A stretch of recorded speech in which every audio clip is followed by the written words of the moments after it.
my sew along where we are going to be making this McCall's 8020 pattern. Last week we talked all about the pattern and the fabric that you are going to need for this sew along. We also talked about the Coats and Clark's products that we are going to be using to make this project as well, including their Dual Duty XP polyester thread and their Eloflex stretch thread, super cool. And if you have a serger, their Sherlock overlocker thread.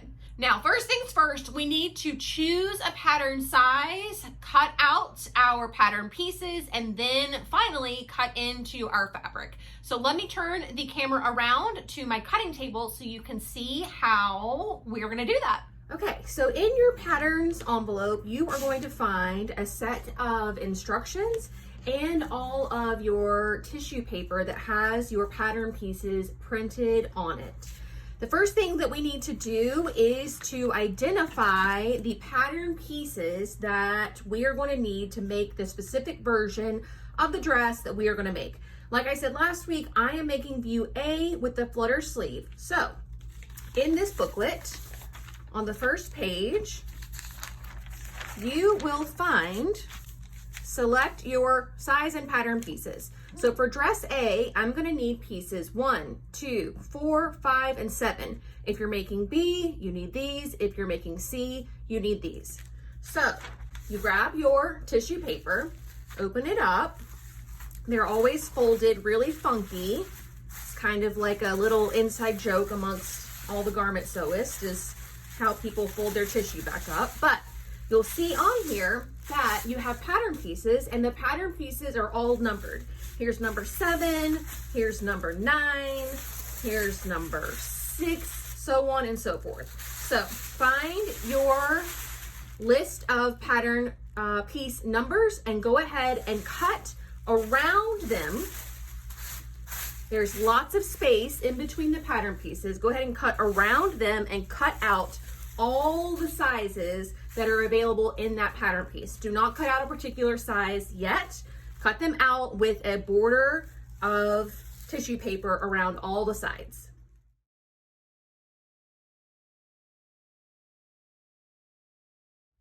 Okay, and once you have all your pattern pieces cut out, you need to take them to your iron, turn your iron on a low heat setting with no steam, and press out all of these creases that are made from the folding process. Okay, so all of my pattern pieces have been cut out and they have been pressed so that we've removed, well, a majority of the creases. And so now we're gonna start working through what size we need to cut out. And I always like to start from the top of the garment and work my way down. So for that is going to be the upper front. You'll notice that we have a little chart here with your pattern sizes and measurements. Now these measurements are different than the measurements that are on the pattern envelope. The pattern envelope measurements are your body measurements. And if you remember last week, I measured my body and got a size 16 for the bust, a size 18 for the waist, and a size 22 for the hip.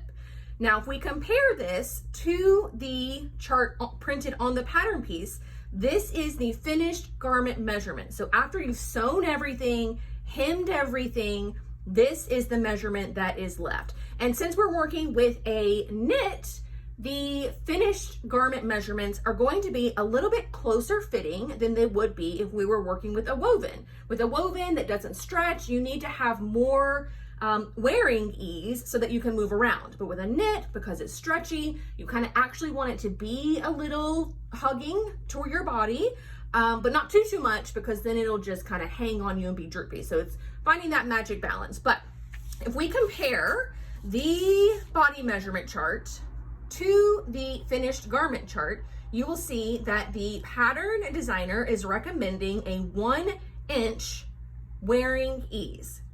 And that I know that because if you look at size 16, size 14, any of the sizes, you will see that the body measurement, bust measurement is 1 inch larger, 1 inch smaller than the finished garment measurement. So that difference there is 1 inch of positive ease. So I'm gonna try and aim for that whenever I go to make my garment. So because my bust measurement is exactly 39, which is exactly the finished garment measurements, I'm trying to find 1 inch in the bust line, which is right along here, that I can add back to the pattern so that I will have that ideal 1 inch wearing ease. And that is, 1 inch is not that big a deal at all, because this upper front piece is mirrored. You know, there are 2 of them. There's this one is the left and the other one is the right.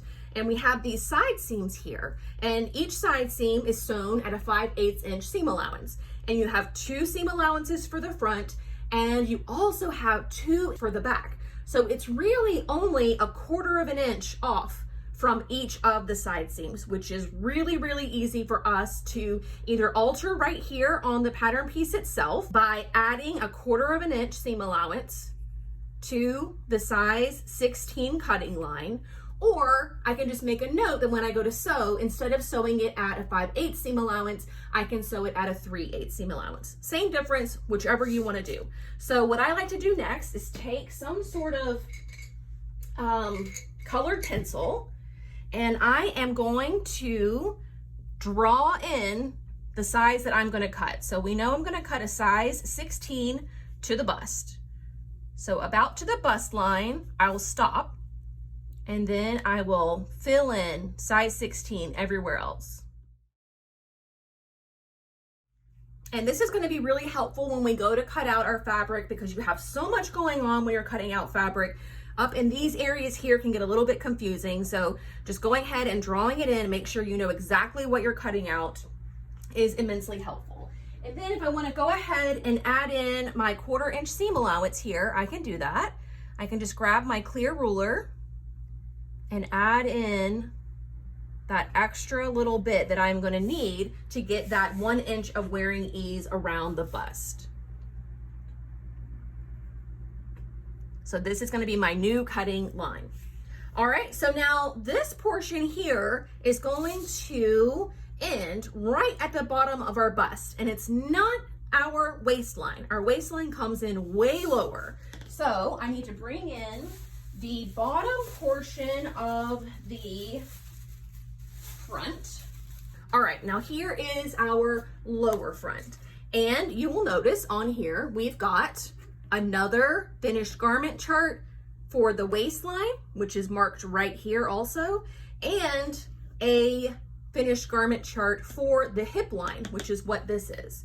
So this is our waistline. This is where our natural waist, the smallest part of our body, should fall in. Now I need that waistline to have at least 35 inches for my, to fit around my waist. Now I don't necessarily want the waist to be super fitted. You can tell on her it is close fitting, not necessarily tight. So I want to make sure that I do have a little bit of wearing ease there. I was going to cut out, based on the body measurement chart, a size 20. Actually, I don't know why I circled 32. I'm not 32, I'm 34. So that is a size 20. And size 20 on the finished garment chart is 39.5 inches. That is 4.5 inches. So let's double check what the pattern designer had in mind for wearing ease. So for a size 20, 34 inches compared against 39.5 inches, that is 5.5 inches that they were hoping to get. Now I am 1 inch off of the body measurement chart. I technically fall in between the two sizes. And so I'm only going to get 4.5 inches of wearing ease, which technically is kind of fine. I don't think you will really notice that 1 inch of wearing ease because the waist is already so loose. But if you want to be super precise, again, we need to add 1 inch of wearing ease to our pattern piece. And we're going to do that the exact same way that we did it for the bodice. Again, you can either make a note to sew the side seams at 1/4 inch less, at that 3/8 inch mark, or you can go ahead and draw them in. So we are making a size 20, which is this line here. Okay, we want to add in our 1/4 inch at the waistline, which is right here. And the waistline is perpendicular to the center front. So I'm just gonna go ahead and draw this in all the way across so I know where it lives.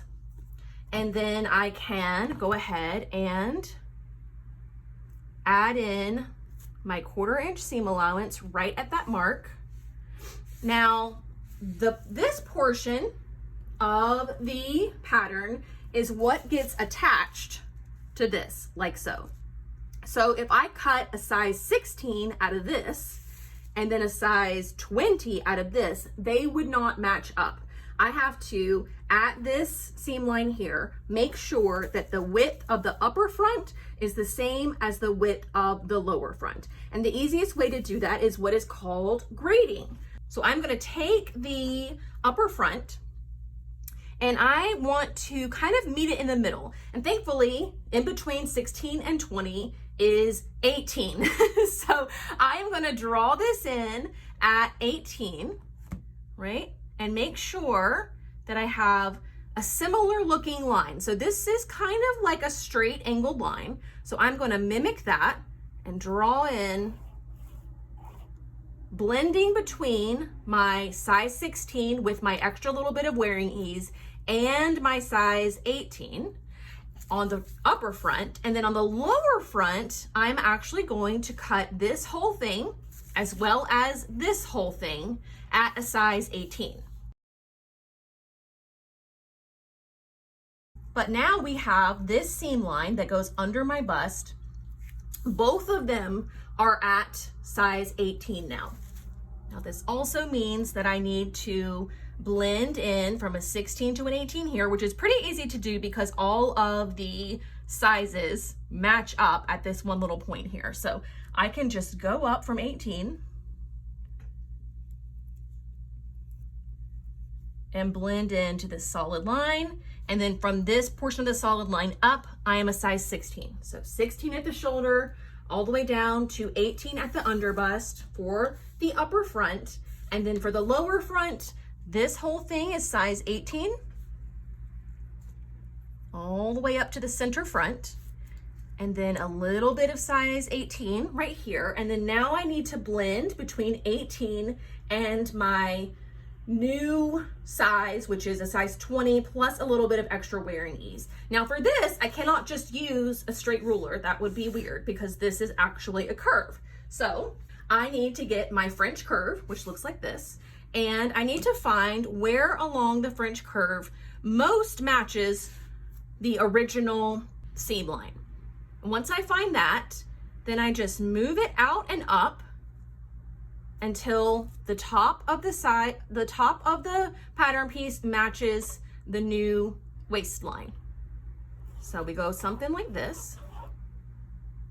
Okay, so now we have our upper front all done, completely matches our lower front.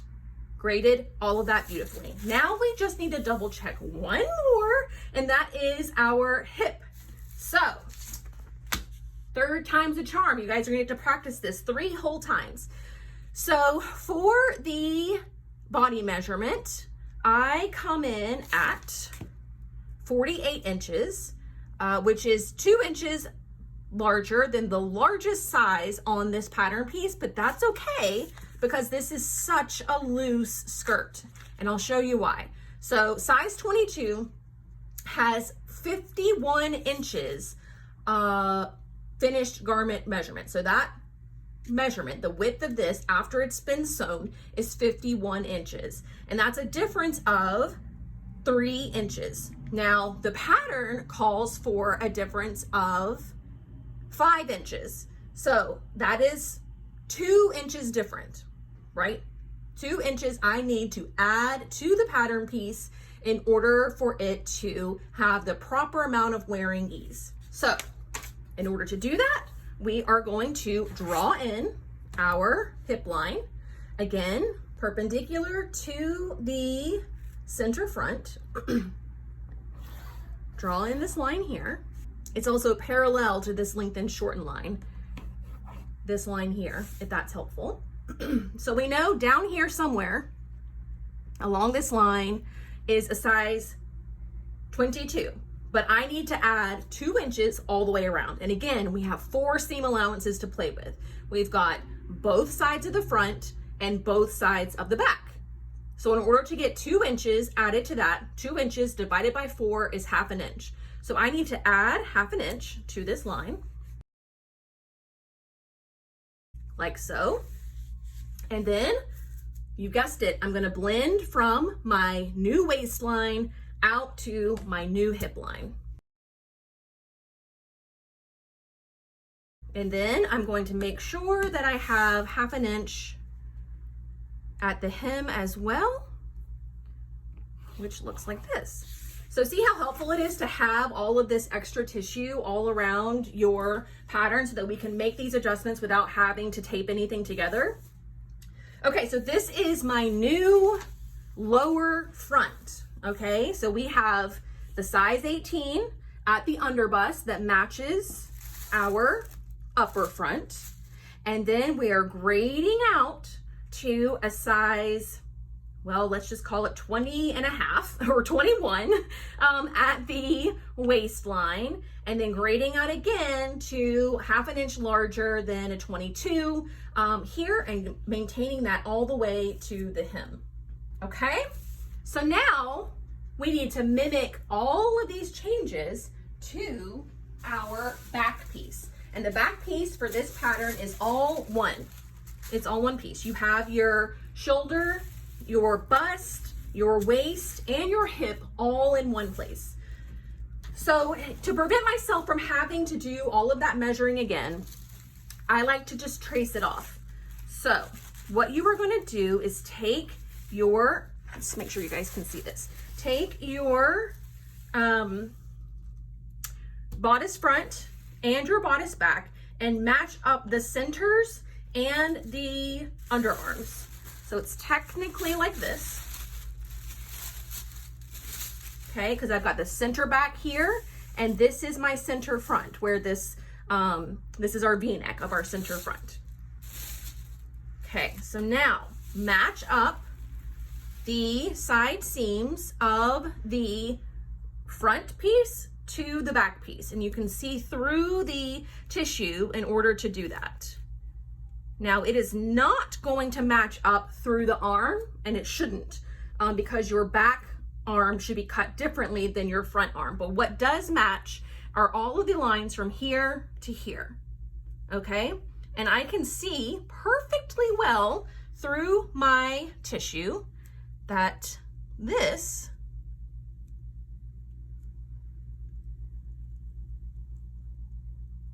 is my cut line for the side seam. And now I want to find the size 16 arm side and marry those two things together. So now I've got a size 16 all through here, comes out to a 16 here, plus the extra little bit of seam allowance that I'm giving myself, and then grades out to a size 18, just like we did on the front. Okay, so now that all matches perfectly. And then we do the same thing for the lower portion. So again, match up your centers. Center back, center front, super easy. And then match up your waistline to your waistline. So just like this. And at this point, the side seam should also match up. You should have a similar side seam all the way down. So waistline is matched, side seam is matched.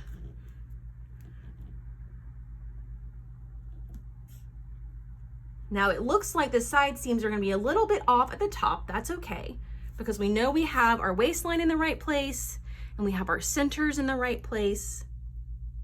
So we are rocking and rolling on this. Okay, so now you can see the red line through and just trace it off. And again, we're gonna come out past the size 22.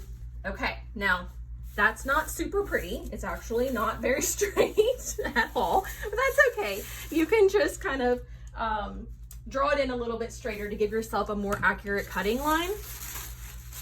And maybe do it from the right side so that you can see it really well.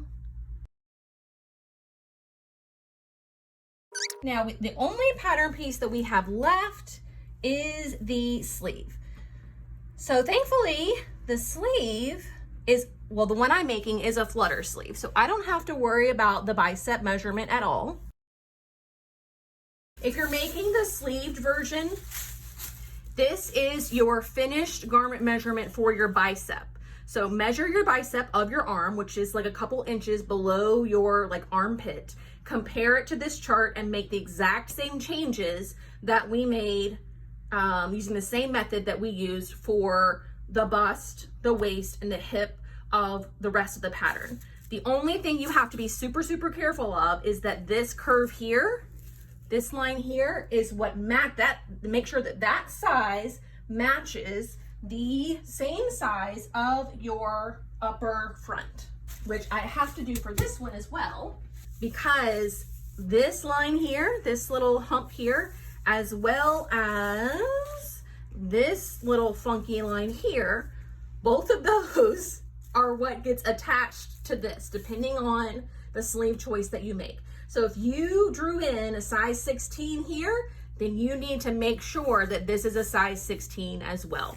Now I technically did a size 16 plus a little bit more. So I'm gonna have to add a little bit more to my size 16 up here to make sure that these two curves, this curve and this curve, are the exact same length front to back.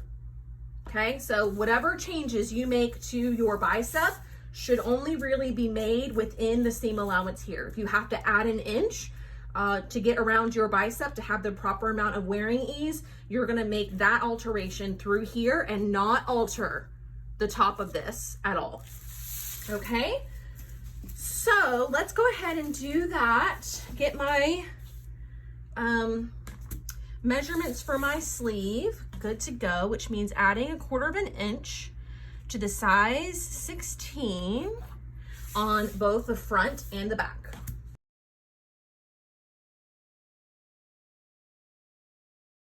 And again, all the sizes come to the same portion all through here, so I don't have to draw that in. Oops. See, good thing I wasn't actually cutting my fabric. So now I'll put a little X through this to make sure I know not to cut that line. This is the line I want to cut, this size 16. Okay, so that is it. We have graded our pattern pieces, yippee skippy. If you want, you can go ahead and draw out the size of the elastic that you are going to need. The elastic is going to go along this seam, all around the back pieces, and then come back down on the mirror image of this as well. So we mostly made a 16 and then dropped it down to an 18 at the bottom. So we might need a little bit of extra length. So I'm gonna err on the side of caution. I'm gonna draw in to cut the 18, and then we can always cut away some of the elastic if it ends up being too long in the end. But I'd rather have too much than not enough. So now we need to cut out all these pattern pieces. We've got them all drawn exactly where we're gonna cut them out. So just cut along the lines that you used to alter your pattern. All right, all of our pattern pieces are totally cut out, and now we need to lay out our fabric. We are going to take the fabric and we are going to fold it according to the recommendation on the pattern, which is dress A, 60-inch fabric, size 22. The fabric gets folded in half with the selvages matching. If you have a smaller pattern piece, then you're only going to fold in 1/2 of your fabric, leaving the other 2/3 completely open. So not folding it completely in half, only folding it in like 1/3. And then same thing for dress B. And then for dress C, you fold it in half like an envelope for the smaller sizes, and then for the larger sizes, you fold them in half like an envelope for these 3 pieces, and then in half completely for the sleeve piece. But since I'm doing dress A, size 22-ish, actually all my sizes, 16, 18, 22, they're all in this range. So I'm gonna fold my fabric completely in half with the selvages together. So the selvages are, thankfully, what this little border is. It is the non-cut edge of our fabric. So as they're taking the fabric off the bolt and they cut it off to however long you wanted it, that is the cut edge. And the edges perpendicular to that are your selvages. On a lot of fabrics, they will have some kind of like holes on the side or some kind of writing. So we are gonna fold ours in half, completely in half like so. Lay this all out nice and flat on our cutting table, right sides together. Okay, and like magic, we have our fabric folded in half where the selvages are matching up, and we've got a fold in the fabric right here. I also have my fabric right sides together, so you can see the not pretty side is what is showing. And then I've also laid out my pattern pieces according to the diagram. Diagram makes it super simple. A couple things that I do want to point out about the diagram. Firstly, you can see here that piece number 5 is all like dotted. And if you look at this little chart here, it says that the dotted pattern pieces are wrong side of pattern. So what you want to make sure of is that your piece number 5 is turned right side down. So the wrong side is facing up. And on the pattern piece right here, it says center front of fold. So if you look at the diagram, you can see that piece number 5, the top of it is facing toward the center of the fabric, and the hem of it is toward the cut edge. And whenever I am cutting out pattern pieces, I always make sure that the pattern pieces are all facing in the same direction. And I like to do that because there could be subtle variations in the fabric that you wouldn't see just by unrolling it, by laying it out. There could be a slight color variation. There could be something going on that just is not that visible to the naked eye. But if you place all your pattern pieces facing the same way, if there is that color variation, it will happen gradually at the same place all around the garment. So if it's like a little bit darker at your shoulders, it'll be dark all over your shoulders and then get lighter as it goes down, rather than a piece being upside down. Then it becomes very obvious because the lightest part of the fabric is touching the darkest part of the fabric, and you could see something there. It's also a really good habit in the event that you start sewing with fabrics that have what we call nap. Nap is like the direction of a fabric. So think about like when you use velvet, if you run your hand one way, it's one color, and if you run your hand the other way, it's a different color, things like that. So you would want them all to be running the same way so that the fabric doesn't look like it's different colors, even though it's not. So, but for that reason, in order to get the top of this front piece to be facing the same direction as all the other pattern pieces, it has to be upside down. So make sure that it's upside down and that it's placed on the fold of the fabric. I like to put pins in the fold of the fabric, perpendicular to the fold. I do that first before I lay out any of my pattern weights. Then I'll take kind of like a flatter pattern weight, and I will use that as an aid to smooth it out. So I'll start at the center and push everything out this way, and then I'll put in a pattern weight. And then I'll go up and I'll put in a pattern weight. And this is just gonna ensure that the fabric and the pattern piece itself are all laying nice and flat and there's no bubbles. Can you see how there's a little bit of a bubble there? We wanna make sure that we get that completely gone. It's kind of like ironing without heat, I guess. But you wanna be gentle with it. No reason to like rush things.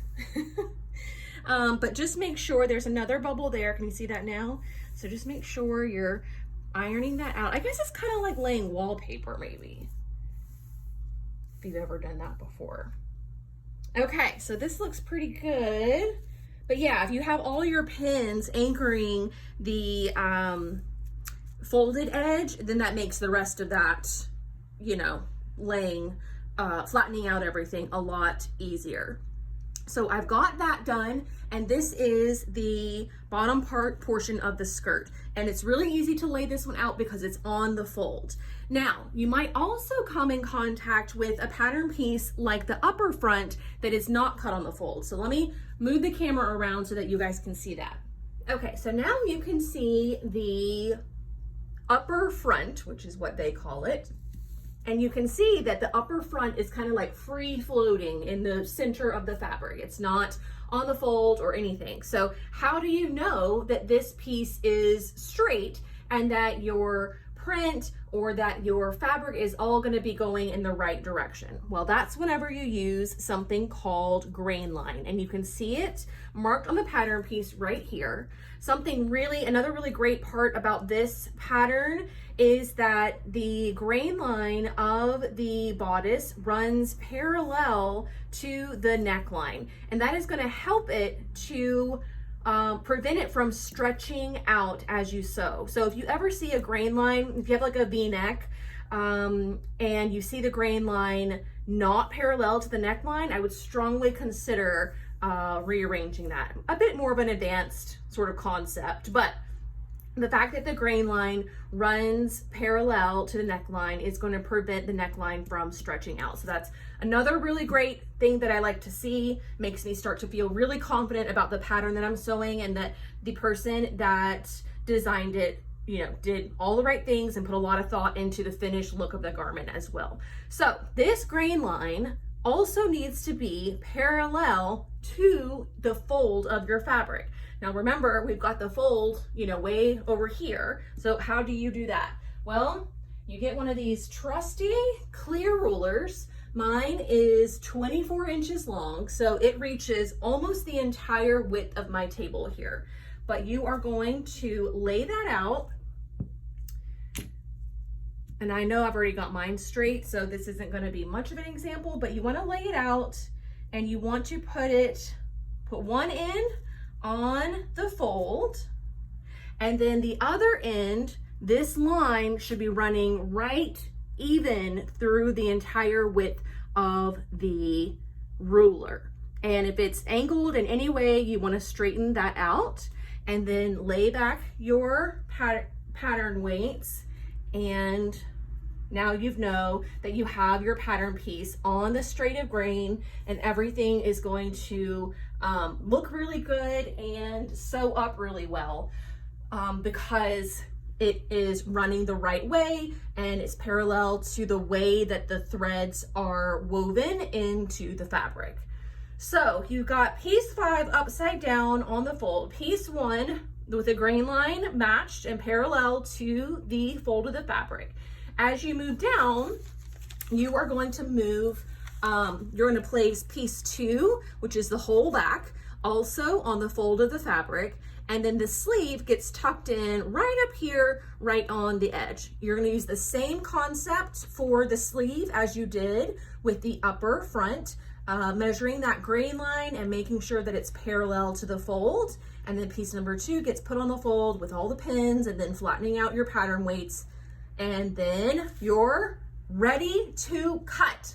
So exciting. So when cutting, you have the option of using dressmaker shears like this one. Mine are from Kai Scissors, or you can use a rotary cutter. Now it's kind of like, I don't know, it's like an unspoken competition, not competition, but debate between sewists as to which one is better or worse. And honestly, it really just depends on your preferences and what is comfortable to you. I prefer using the rotary cutter, especially on knits, but if all you have are dressmaker shears, by all means, use those as well. So we are going to cut out all of our fabric pieces here, but don't move them just yet because we still have to talk about the markings on the pattern and how to transfer them to your fabric. So just get it cut out for now and meet me back here. All right, you can see that we have our lower front completely cut out from the fabric, and now we need to transfer pattern markings. So I'm a little bit surprised to see that there's not a notch along the side seam, but okay, fine. Some things that we want to pay attention to for sure are what's happening way over here in the corner.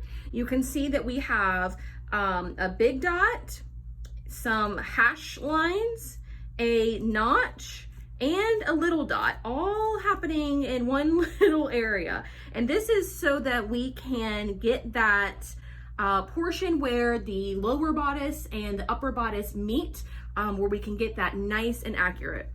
There is also a little dot right here along the front as well that is going to match up with another little dot on the upper front piece. So rules were meant to be broken, and I am a rule breaker.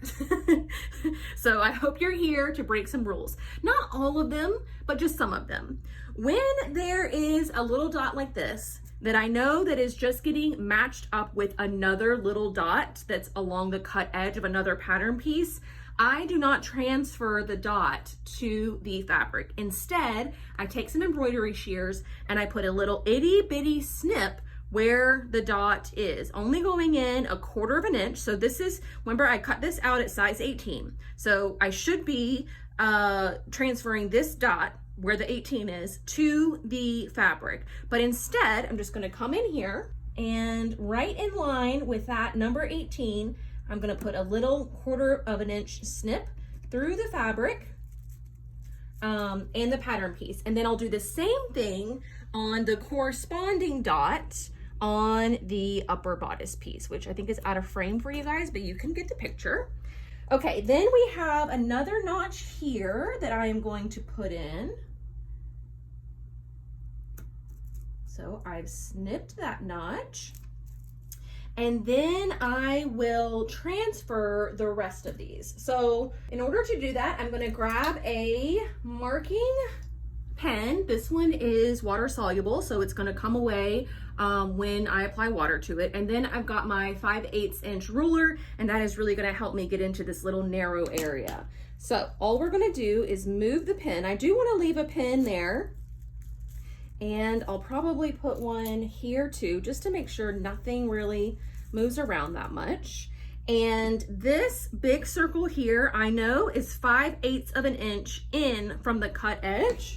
So I'll take my 5/8 inch ruler, line it up with the cut edge, and put a little mark right there on the fold of the fabric. And then peel this part back and do it again for the other side. So just make sure you get a little mark there, and then they should match up when you open this up. So now we've got a little like V. It also serves to be a big dot. Okay, so now the hash lines that are on here, this is gonna mark our stitching line. And the stitching line is just helping you know where to sew from that big dot down into the rest. And again, it's going to be, depending on your size, and it's going to be 5/8 of an inch.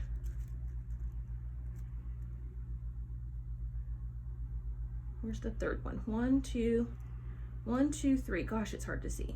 It's gonna start 5/8 of an inch in and then kind of like taper in a little bit. So in order to mark this, I guess the right thing to do would be to get tracing paper, but who has time for that? So again, let's see if I can line it up this way. There we go. So, all right, so now I've got it at least lined up through the tissue. Peel the tissue back. I'm sure you guys are thinking, there is no way that this is gonna work. Peel that tissue back and then draw in your stitching line. Okay, and then do the same thing for the other side. Making sure that the fabric is still on the fold and still lined up with all your cut edges, like so. And then our stitching lines are going to go down like so. And I can just feel the edge of that ruler and mark it that way.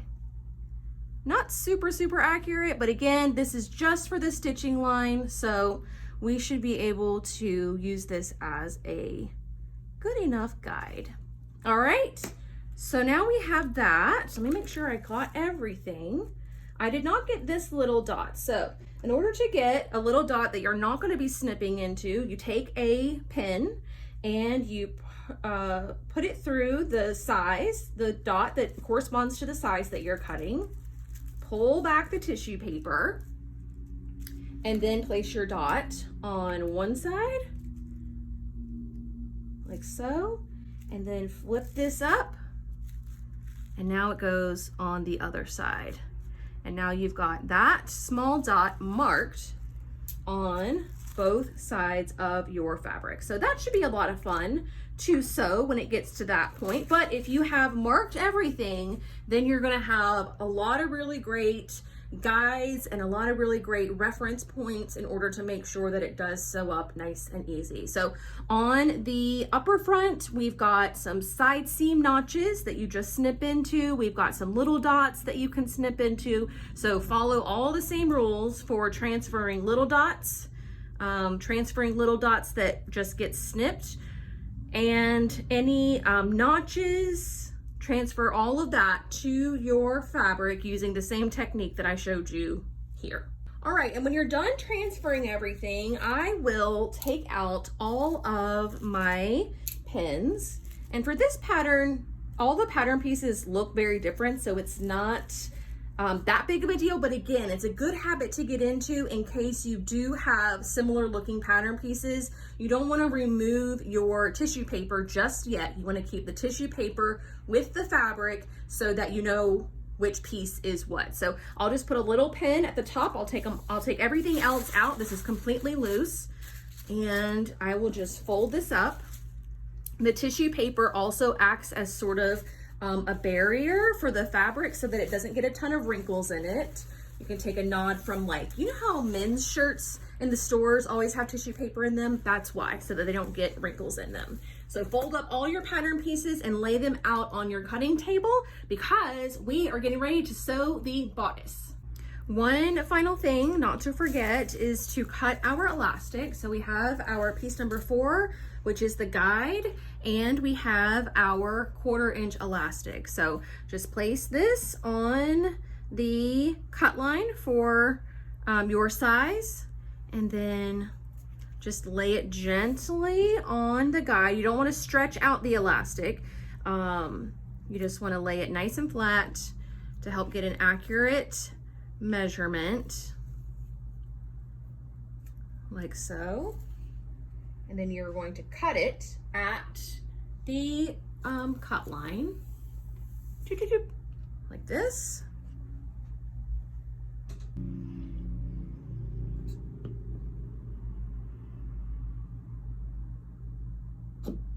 Okay, we have that cut. You can see that I am using some pattern weights just to help lay the elastic flat because we have actually some things to mark on our elastic, and this is going to help make sure the elastic is evenly distributed throughout the neckline that we're using. So I've got a size 16 neckline, so I'm going to put a line right through here. And then same thing for here. These are going to be our shoulder seams. This is where the elastic matches up to the shoulder seam. And then I've got a center back, which you can do like 2 lines. Whatever's going to help you just remember all of them. Are there any dots? Are there anything else? I don't think so. We've just got the 2 triangles and the center back. Okay, we've got all our fabric pieces cut out. Now is a good time to go take a little snack break if you want, kind of decompress from all that focus that you were having to use on cutting everything out, because we're gonna move over to beginning to sew. the best and most fun part is seeing all these random pieces of fabric coming together. So we're going to go over to the sewing machine and I am going to show you how to set up your sewing machine using the Eloflex thread. There are a couple things that you need to know about using this and how to like get your bobbin set up and get your thread set up so that you will have the most success using Eloflex. So let's go over to the machine where we can take care of that, and then I'll show you step by step how we're gonna piece this bodice together. So to the machine we go. So if you remember from last week's video, I'm gonna be using two threads. We have the Eloflex, which is the elastic thread, the thread that literally stretches, the Coats & Clark Eloflex. It's awesome.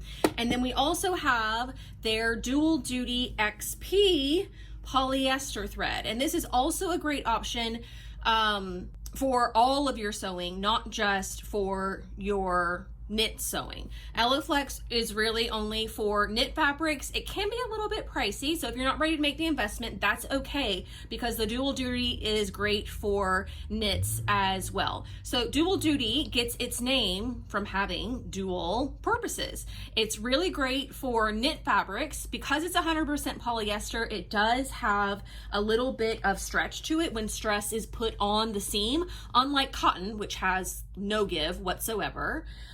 But it also sews woven fabrics really, really well. And Coats & Clark, their Dual Duty polyester fabric has more than 300 colors. It comes in a variety of different lengths, like how much yardage is on each spool. You can machine wash it, you can dry clean it. It really is all purpose for light to medium weight fabrics, like I said, knit or woven. It's going to maintain its color. It's just a really, really great basic polyester thread that you can use on 99.9% of all of your sewing projects. So we are going to be using some of this on some of the seams, and then any of the seams that require a little bit of stretch, require a little bit of give, we are going to be using our Eloflex thread. I am also going to be using my serger, but not really going to be talking you guys through using the serger, simply because I assume that many of you don't have one. So instead, I'm going to be showing you guys how to finish off your seam allowances when you don't have a serger, and then you'll just assume that process for every seam as we go on. So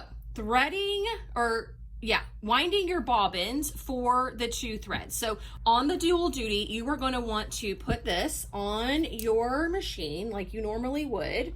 Make sure though that the little cap piece that goes on the end to hold the thread spool on the little stick is the same size as the thread spool itself. You don't want to use the really, really large one. You don't want to use the really itty bitty one. You want to use the one that's closest to the size of your actual spool. That's why you get different options of these whenever you buy your sewing machine. They do actually serve a purpose, and it just helps get the thread off of the spool easier. You are going to set your speed to the highest speed that it goes, and use that to wind your bobbin to get it completely full. I already have my bobbin loaded for my machine. Now for the Eloflex, whenever you go to wind its bobbin, you're going to do the same thing. Make sure you use the same little end that is the right size for these thread spools, but you're going to take this all the way down to the slowest setting. And that's because you don't want to put a lot of tension on this thread as it's being wound and fed through your machine and eventually around the bobbin. You want it to be not a loose winding, but definitely not the most taut either. And the faster the speed is on your machine, the more taut it will be. So just do it on the lowest setting. Takes a little bit of time, but you will get it wound around there perfectly. And then, like I said last week, we are using a stretch needle rather than a bobbin, or I'm sorry, we're using a stretch needle rather than a ballpoint needle, because the stretch needle has that little channel where the thread kind of lays in and it helps guide the thread through the fabric beautifully. I have a size 90, so I did misspeak last week and kept calling it 80, but stretch needles don't come in size 80, they only come in 75 or 90. So I'm using size 90. If you're using a ballpoint needle, then you can use size 80. So sorry if there's any confusion with that, but I've got a size 90 stretch needle locked and loaded and ready to go. So I'm just going to thread this, and then we can talk about the very first step of our sewing process. Okay, so back at the cutting table where we have all of our pieces cut out, and we are going to start with step 1, front and back. It tells us to machine baste for gathering, which means, and I'll show you how to do that on the sewing machine, but we're going to stitch at 5/8 inch seam allowance, and then again at 1/2 inch seam allowance from the lower edge of the upper front between the small circles. Do not back stitch. So what does that mean, Lindsay? Well, let me tell you. First, let me find our upper front. Okay, so we've got piece 1 matches up with piece 1 that is drawn in the illustration. And basically, do you see where it says gather? So what it wants us to do is where we snipped that little notch all the way over to the other small dot, which is right here in between these two markings, they want us to stitch at 5/8 inch and then again stitch at 1/2 inch, only between these two markings. So we're going to use the dual duty polyester thread for this, because for the gather we do not need it to stretch under here. These are just stitches that are going to kind of hold these gathers in place, and then whenever we attach the upper front to the lower front, that is the permanent stitch, and that is what we will use for the Eloflex for. So let me take you over there and show you gathering and how to set up your machine for a gather stitch. Okay, at the machine, you want to change your stitch length to be the longest it will possibly go. And on my machine, stitch length is marked by this little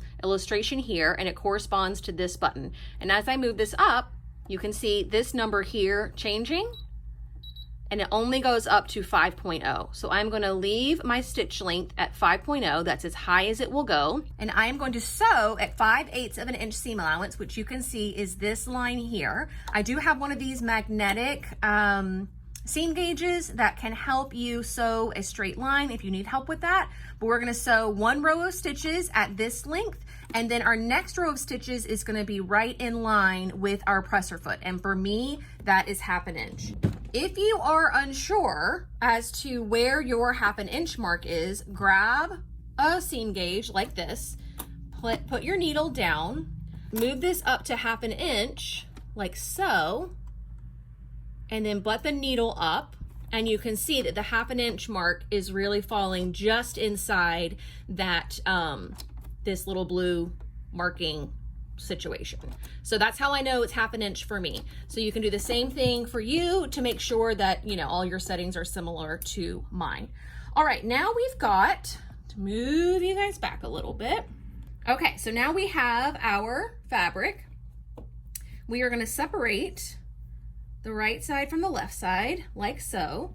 And remember, we are working with this bottom edge down here. And I've snipped 1 small dot, and then I drew in the other small dot. So that's how I know where I am going to start and stop stitching. So I'm going to move this around, line it up with the 5/8 inch marking on my machine, drop the presser foot, drop my needle, and stitch until we get to this little notch here. Okay, and remember it said not to backstitch, so we're just gonna lift our presser foot, lift our needle, pull this away, and cut our threads. Now we're gonna send it back through the machine once again. This time we're gonna sew it at that 1/2 inch. So for that, I'm going to line it up with line the fabric raw edge up with the edge of the presser foot, drop my needle, and sew until the notch again. Again, don't backstitch, lift the presser foot, lift the needle, and this is what you should have.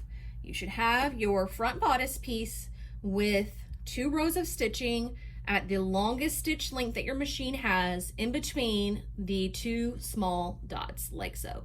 So just repeat that for the other side. So the next step after we've done step 1 is just for views A and B. You can see step number 2, just for views A and B. If you are doing view C, then you are going to skip to where it says view C, okay? But I'm doing A, so A wants me to pin upper front sections to back at shoulders, matching notches.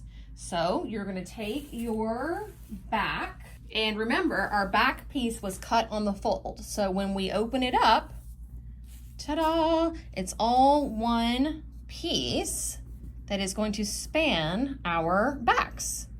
So there we go. These are our shoulder seams here, and then we have our upper fronts. So make sure that you put the right side of the front with the right side of the back. How you know that is you've got a curved seam here that represents the arm side, and then you've got kind of a straighter V-neck on this side. So you want to make sure that when you place them right sides together, that the arm size match up, like so. Another way to check is when you lay them right sides together, the notches will match up, like so. If I were to put this on this side, like this, our notches are going to be way off.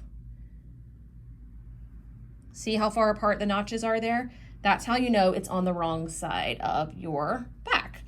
So lay them both out like they're supposed to be. Grab your pins. When you are pinning your shoulder seams, you want to make sure that you have the outer raw edge matching. Then you can see that the little notches are a little bit off. So just scoot them over. I'll show you how we're going to get them to match up here in a second. So they're matching, and then make sure that the inner edge also is flush, like so.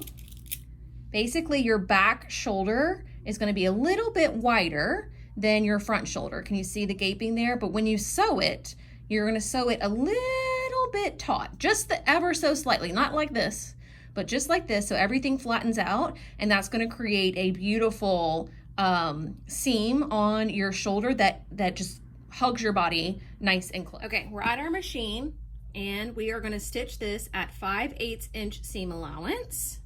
So feed that into your machine.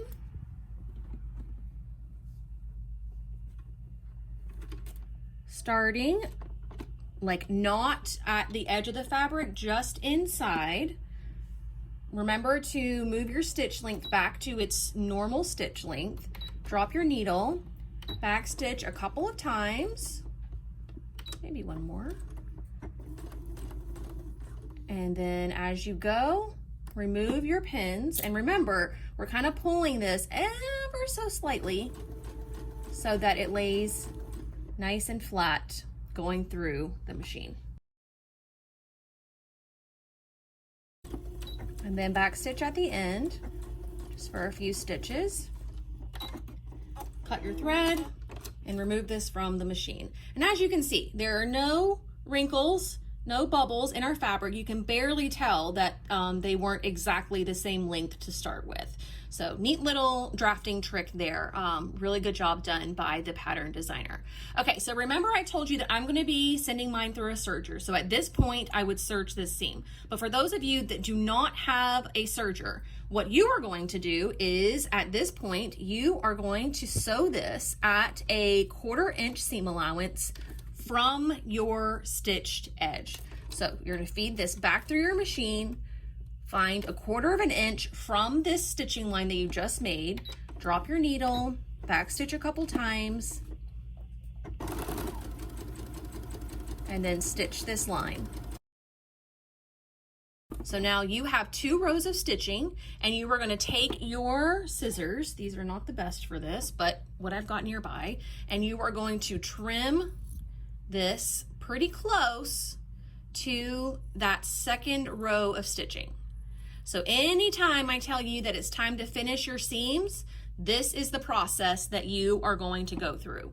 If you have a serger, then by all means send it through your serger. But if you don't, this is going to be your finished seam. It's actually quite pretty. So at this point, we need to sew the other shoulder seam, take them both to the ironing board, press these seam allowances toward the back, not toward the front, but toward the back, so that they lay flat like this. And I will meet you after all that's been done back at the cutting table to show you how we're gonna finish our neck. All right, moving on to the neckline. And this is our little diagram for the neckline. It tells us to place or to pin the elastic to the neck edge, placing one long edge along the 3/8 inch seam line, matching symbols, having lower edges even, and then stitch close to seam line, stretching elastic to fit. Okay, I know that sounds like a lot, and truth be told, it kind of is, but I'm going to walk you through it, and you guys are gonna love it. This is the same technique that you would use to make swimsuits or underwear if you've ever done anything like that before. So what I like to do is I'm actually gonna mark my 3/8 inch seam line. Just to make sure that it's really accurate, I am gonna mark 3/8 of an inch all the way around my neckline bodice.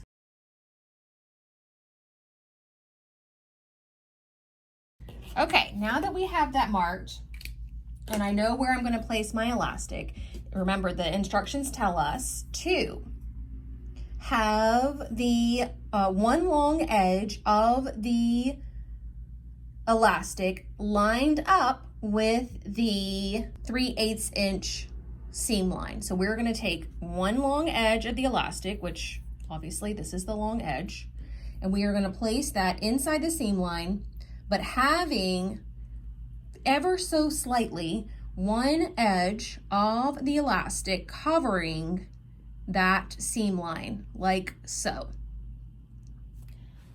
You are going to make sure that the raw edges are even.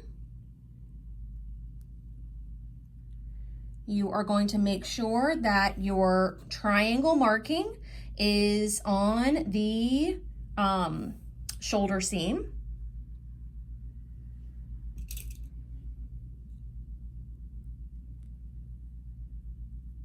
Like so.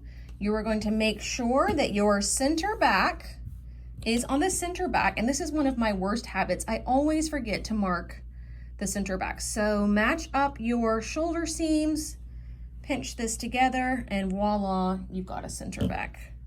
But I wish I would remember to do this while I'm cutting out my pattern pieces. I never do, but it's okay. Okay, so now you've got your center back line that is going to be matched up with the center back of your elastic.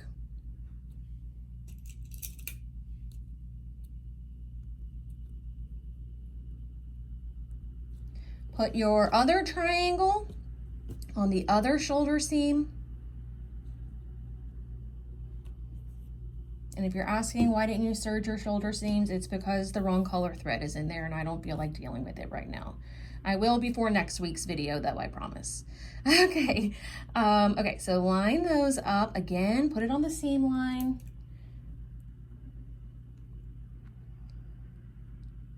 Like so, and then again, match our raw edges and getting the fabric on the seam line again. All right, so that is all I'm going to pin. And I'll take you to the sewing machine and show you how we are going to make sure that this, which is too big for this, gets nice and flat. Oh, it's gonna be beautiful. Okay, before we sew it, we do need to make some changes to the settings of our sewing machine. We want to put it on a zigzag stitch. This is a zigzag stitch that you would use in a seam that doesn't have any elastic in it. Like if you just wanted to have a stretchy seam, this is what you would use for that. Because we are inserting elastic and that is what is going to provide the stretch, we are actually going to use number 4. So I can just push number 4. The settings up here change to zigzag stitch, and then the default settings are this stitch width and this stitch length. I actually like to go pretty long on my stitch length, not all the way up, but maybe halfway between 2.5 or 3. And then I will bump this up, the stitch width. This is how wide the zigzags are. I'll bump that up a little bit too, so that it covers the entire 1/4 inch of the fabric or of the elastic. Okay, so those are my settings. Play around with it a little bit, use some scraps to get it how you like it. But I'm gonna move you over here and show you how we sew this thing. And we are still using the dual duty thread. We have not switched to Eloflex just yet. So now we are going to feed this into our machine, centering the, like where the middle of the zigzag is. For me, there's a little like notch on my presser foot that will tell me where that is. So we're gonna leave that there. We're gonna drop our needle. We are going to back stitch.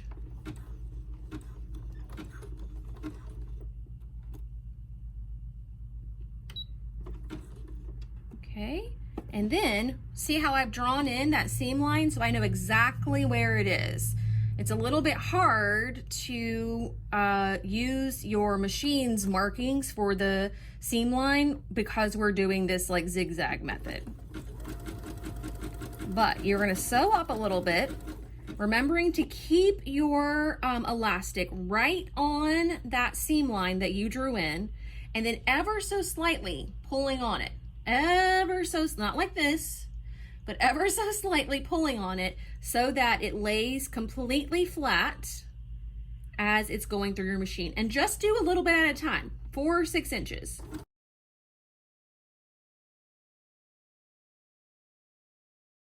There we go. And you can see, like, mine's not super perfect, but that's okay.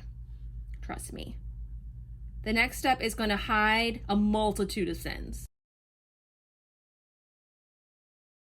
Okay, we're gonna go over the speed bump, AKA our shoulder seam. So make sure you have everything that's in front of the needle nice and flat, and kind of grab a little bit of the back and give it a little tug as you pull it through the machine. Like this, we can remove this pin. Okay, and then once it gets over the hump, continue like you were for the first part of that seam.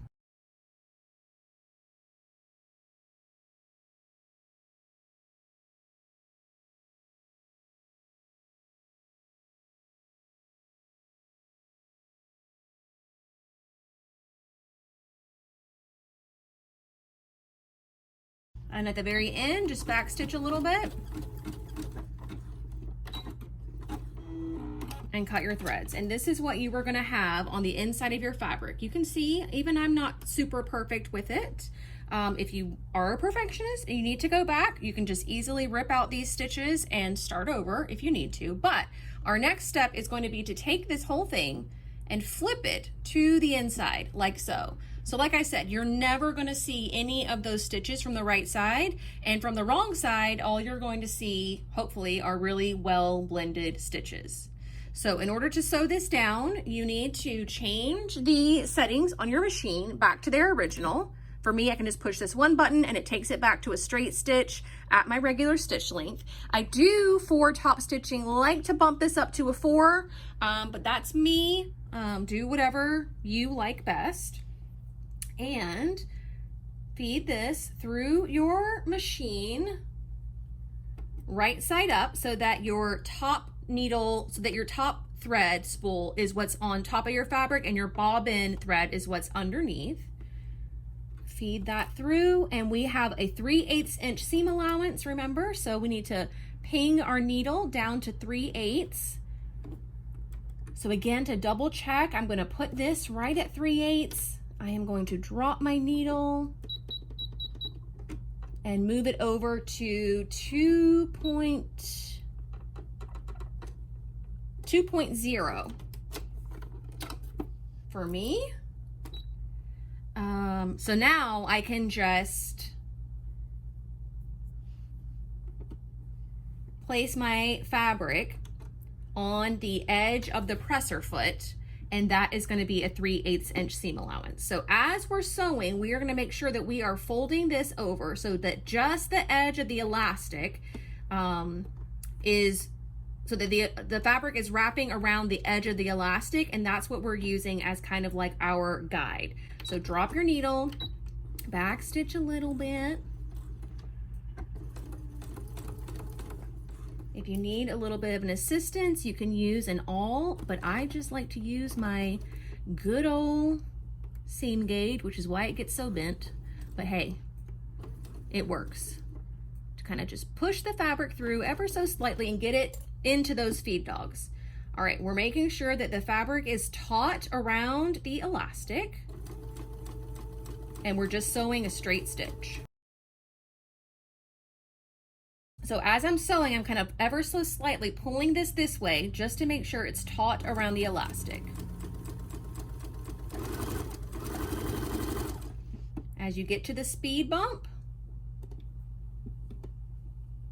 we're going to do the same thing we did last time. Make sure everything's nice and flat, no wrinkles. And we're just going to tug ever so slightly on the back just to help get it up and over.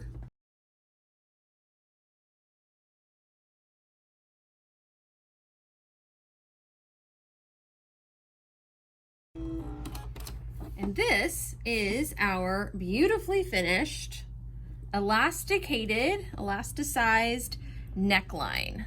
I'm gonna try and put it in here so you guys can see. And because we had to stretch the fabric a little bit to get it around the elastic, it is going to hug your chest line so beautifully, which is why having like a lower neckline on this, I mean, maybe not for those who are really large chested, but why having a low neckline on this is not going to produce any gaping, any nip slips, none of that, because this is going to be so hugging to your body. Okay, so you have a bodice. How cool is that? We've got half of our garment sewn, so next week we have to sew a bottom. So we're gonna be sewing the skirt, and then we're gonna be sewing the bodice to the skirt and doing all the little finishing little bits that you need in order to have a finished garment. It's gonna be great. And all of that is going down next Thursday. If you've got your bodice, be proud. Snap a picture, tag me in it. I wanna see it and I wanna celebrate with you. This is a huge accomplishment that you finished this bodice, and I'm sure it looks great. If you haven't quite finished yet, that's okay. This is not a race, no rush. But if you didn't finish because you got hung up on something and you have a question, be sure to leave that in the comments section below. I will be answering all of them as best I can.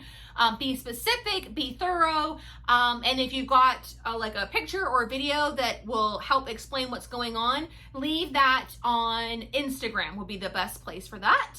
Or Facebook too, but Instagram I'm on a lot more than I am on Facebook. So just put it out there. You can post it anywhere you want. I'll find it eventually, but if you want a really fast response, Instagram's the way to go. I want you guys to be successful. I want you guys to have great bodices. So if you have questions, just let me know. Otherwise, I will meet you back here next Thursday where, like I said, we're going to be sewing the skirt and then attaching the skirt to the bodice and completely finishing our dresses, which is just so cool. So thanks for watching this one. Can't wait to see how you guys are coming along. I will see you very soon. Bye.